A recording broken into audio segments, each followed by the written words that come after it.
قضا نمازیں کب اور کیسے پڑھیں؟ اگر ایک آدمی کی کئی دنوں کی نمازیں قضا ہو اور وہ دن بھول چکا ہو تو وہ ہر دن کی متعین نیت کیسے کرے گا؟ نیز وہ قضا نمازیں کن اوقات میں پڑھ سکتا ہے؟ یہ محمد صاحب نے کراچی سے پوچھا ہے۔ یعنی ان کا خلاصہ یہ نکلا کہ قضا نمازوں میں تو ہمیں نہیں پتہ ہوتا، جو قضا عمری خاص طور پر پڑھ رہے ہوتے ہیں کہ کون سے دن کی کون سی نماز ہے، تو یہ خوب اچھی طرح سے سمجھ لیں، یہ سوال بہت زیادہ پوچھا جاتا ہے۔ قضا عمری کیسے ادا کی جائے، اس کی نیت کیسے کی جائے؟ آپ نے سب سے پہلے تو ایک ڈائری میں ایک حساب لکھنا ہے کہ میرے ذمے کی قضا نمازیں ٹوٹل کتنی ہیں، ایک اندازہ لگانا ہے کہ آپ بالغ کب ہوئے تھے اور اس کے بعد کون سی نمازیں آپ پابندی سے پڑھتے رہے ہیں، کون سی پابندی سے چھوڑتے رہے ہیں۔ جمعے کی نمازیں تو اکثر لوگوں نے پڑھی ہوتی ہیں۔ اس طرح ایک ظاہر 100% نتیجے تک تو آپ نہیں پہنچیں گے، ایک لم سم اندازہ لگا کے ایک غالب گمان جس طرف جائے آپ نے ایک ڈائری میں نوٹ کر لینا ہے کہ جی میری اتنے سال کی فجر کی نمازیں، اتنے سال کی ظہر کی نمازیں، اتنے سال کی عصر کی، اتنے سال کی مغرب کی، اتنے سال کی عشاء کی، اور وطر بھی مستقل ایک نماز ہے۔ نبی صلی اللہ علیہ وسلم کی صحیح حدیث ہے، ان اللہ زادکم صلاۃ الا وہی الوتر، اللہ نے ایک اور نماز کا اضافہ کر دیا جو کہ وطر ہے۔ لیکن ظاہر ہے دوسری حدیثوں میں 5 نمازوں کو فرض قرار دیا گیا، تو اس سے پتہ چلتا ہے کہ وطر نہ تو 5 نمازوں جیسی فرض ہے اور نہ بالکل ایسی جیسے عام نوافل ہوتے ہیں۔ تو عبادات میں چونکہ احتیاط کے پہلو کو لیا جاتا ہے، تو اس لیے حناف کا یہ قول ہے، امام حنیفہ کی یہ رائے ہے کہ وطر کے ساتھ سلوک ایسے کیا جائے گا جیسے فرائض والا ہوتا ہے، یعنی قضا پڑھی جائے گی احتیاط کے پہلو کی وجہ سے۔ فرض سمجھا نہیں جائے گا اس کو، کیونکہ نمازیں تو 5 فرض ہیں، لیکن بالکل اس کو اگنور نہیں کیا جائے گا، تو اس لیے احتیاطاً وطر کی قضا بھی واجب ہے۔ تو آپ نے یہ اس 5 نمازیں اور وطر کا اندازہ لگا لیا کہ بھئی یہ اتنے سال کی بنتی ہیں، اور ایک ڈائری میں آپ نوٹ کر لیں۔ میں ڈائری میں نوٹ کرنے کا اس لیے کہہ رہا ہوں کہ یہ تجربے پر مبنی ایک حقیقت ہے، مشاہدے پر مبنی، کہ جو صرف حافظے پر چلتے ہیں وہ کنفیوز ہی رہتے ہیں ساری زندگی، وہ پھر بھول جاتے ہیں کتنی پڑھی کتنی رہ گئیں۔ تو آپ نے ایک چارٹ بنانا ہے کہ بھئی میری فجر کی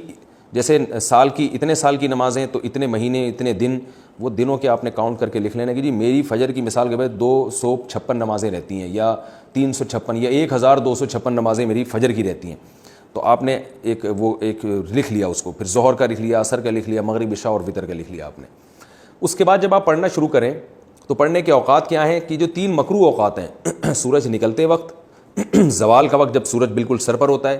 اور ایک غروب آفتاب کا وقت جب سورج غروب ہو رہا ہوتا ہے، یعنی غروب سے 20 منٹ پہلے، 15-20 منٹ پہلے، اور فجر میں طلوع آفتاب اور تقریباً 15-20 منٹ کا وقت، یہ وقت اور زوال کے 10 منٹ آپ لگا لیں۔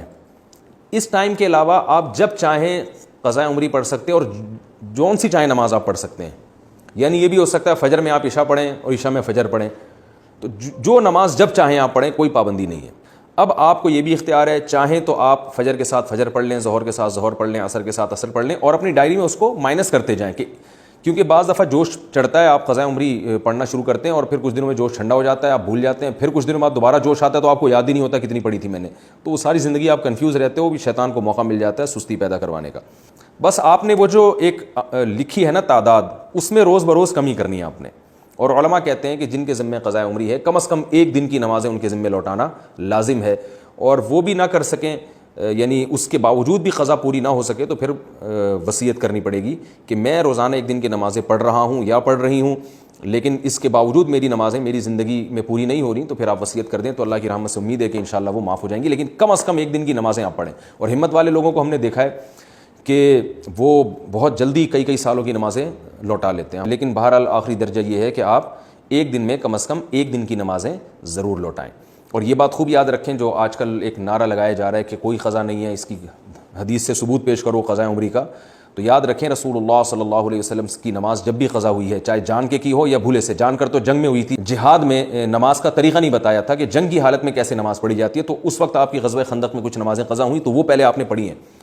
تو یہ پوری امت کا اجماعی مسئلہ چلا آ رہا ہے، حتیٰ کہ ابن تیمیہ رحمہ اللہ تعالیٰ جو بعض مسائل میں اجماع امت سے انہوں نے اعراض کیا ہے، ان کا بھی یہی قول ہے کہ نمازوں کی قضا پڑھی جائے گی۔